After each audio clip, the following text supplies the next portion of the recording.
Company of Heroes is a World War II RTS game. As far as I could tell, it's one of very few, if there really are any other ones besides other Company of Heroes games. And recently they announced a third installment to the series, which my interest within this series was renewed because of. I've tried Company of Heroes 2 in the past and I really wasn't that big of a fan of it. There was just too many changes that ultimately were for the worse. Starting out, Company of Heroes has actually aged pretty well, even more when you consider its age. It's from 2006. The best graphics cards of the time were like 6800 Ultras and like X800 XTs. These were the top of the line, the flagship cards. The models for the characters haven't aged nearly as well as other things, and some of the textures are a little low res, but honestly for 2006 this still looks pretty good. The destructible environments, the explosion effects, the shapeable terrain from the explosives still look great to this day. Enemy unit down. Explosions will leave craters in the earth that generate based off of the type of bomb and explosion that was used. This all changes in real time, albeit more or less, but in total not a whole lot different from each other, but still different. The soundtrack is pretty okay, but overall it's nothing really overly special. It actually kind of sounds like the soundtrack the History Channel would use, so I suppose that's pretty fitting actually. Weapon sound effects are in some cases top tier, others relatively high. Guns sound like guns. Explosions also sound like explosions. Other details like tanks have extreme levels of detail. They have sound articulation of caterpillar tracks so you can hear them flapping on the ground, and the actual bearings in the wheels in the tracks spinning individually. It's got a pretty decent level of detail there.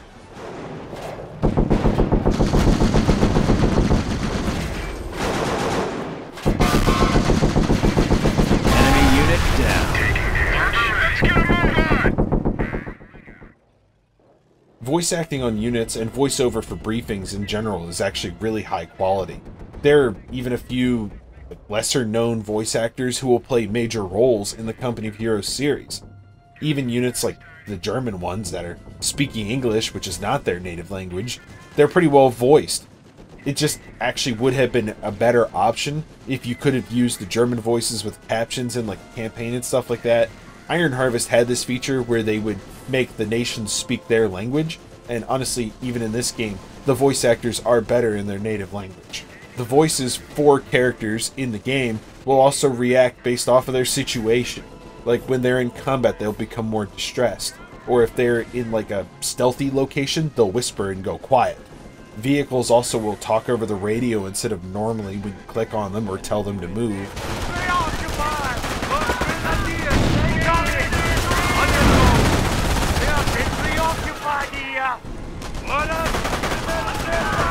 Unit lost. They defended the fatherland until death. Base under enemy fire. Starting out, you have the option of campaign, or as most RTSs have, a skirmish mode. The skirmish mode is basically just a single battle, whereas the campaign is a full-fledged war story. On some of them, you follow the stories of a company, and others, you follow the stories of smaller groups, like squads of people. In skirmish matches, there are some base building elements that are a little bit in campaign, but mainly this is skirmish. But there's only a few buildings you build. Each one has different units and techs that they can do, but overall, you're only going to build like 5 or so. There's a few defensive buildings that you may build more of, but the actual base building element, it's not super big here. So if this is something you don't like about an RTS, Company of Heroes will feel just fine. If you prefer the Supreme Commander maps of like factories, this is not the game for you. Resources are actually pretty unique in Company of Heroes. Over time, depending on how many units you have, the main resource manpower comes in. Basically, the more units you have, the less manpower you get per second. Next is munitions. This is gained by capturing munitions points in sectors on the map. There's 3 different types, being low, medium, and high yield. The final resource is fuel. It's also gathered in the same way as munitions with the sectors on the map. Munitions can be used to do several things, like call in airstrikes or bomber runs. upgrade units with weapons that are locked to their individual unit and are actually lost with the unit if the unit dies. And fuel is basically used in every vehicle. Fuel comes in at the slowest. This reduces the overall like Zerg of Panthers or Shermans with like external machine gunners. Honestly, these guys are super effective against everything except for like stealthily hidden anti-tank guns. And if fuel came fast enough, you could just numbers game them and just overwhelm them because they're fast and very effective. The maps are also really small and don't have that many points to capture. So a lot of these resources, you're already going to be fighting for them, so the whole Zerg thing doesn't work there that great either. The more zones you hold, you also get a little bit higher population. You get these from the zones that don't give you resources. Now the next mode is Campaign. Resource points are in these as well, but they're less important when compared to Skirmish, seeing as a lot of the time they'll provide you with units or an increased starting amount of resources. A lot of these campaigns are really long, and each faction has at least one of them. Some of the sub-factions have their own, like the British or the Panzer Elite, and other main factions have more than one. They're all pretty good and have really good cutscenes and storytelling with the voice acting and the voiceover of the characters, and they're a relatively long campaign per, at least a couple of hours each, and I believe there's at least 6 of them. I didn't actually count them because there was a few that came in as a DLC that you may or may not have. But long story short, if you're playing this game for the campaign, there's plenty to do. Next is the actual gameplay. Company of Heroes is a squad-based RTS game with not a whole ton of population management or structure management to do. The resources, they don't come from structures or like villagers from like other RTS games. They come from holding land. And for the most part, you're only going to have maybe 5 or 6 squads of units to command. Throughout the map, there's going to be varying degrees of cover or no cover, ranging from 0 cover to light to heavy, which basically the cover will reduce the amount of damage your unit takes by, honestly, a pretty significant amount. The no cover will increase the damage they take by a huge amount. This basically started the whole cover mechanic in RTS. I don't know of any games that did this before this one. Now, interestingly, the unit pathfinding to get in and out of these covers, it's surprisingly good for its age. Remember, 2006, they were doing this on like Core 2s and Athlons. A lot of these were single core processors. Upon starting a match, you get to choose from one of 3 different companies. Basically, these are your individual commander companies that you get to pick from. They have different focuses, like some are infantry, others are airborne, tanks, defense, Wunderwaffe like the V1 rocket. Each one of these will come with strengths and weaknesses. For example, the American Infantry Company has pretty much no tanks, so they have no breakthrough whatsoever. It's far less significant because they don't have tanks. Tanks are what they actually used in World War II to break lines. The Tiger was specifically designed for this role. That's why all of its armor's in the front.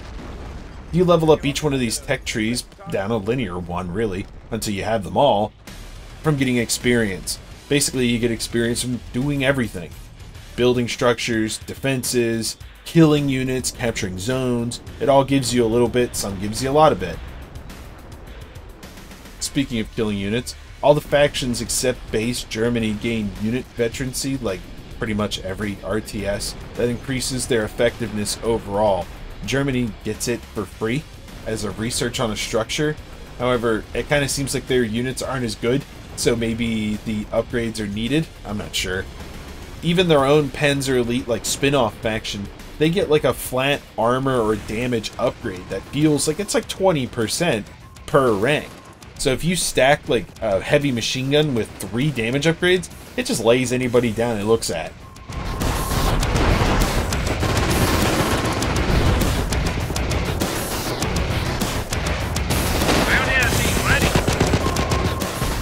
A few technical things to cover.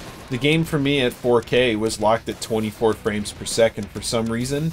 If you run the launch command -refresh space and then the frame rate cap you're looking for in your launch options, it seems to fix it.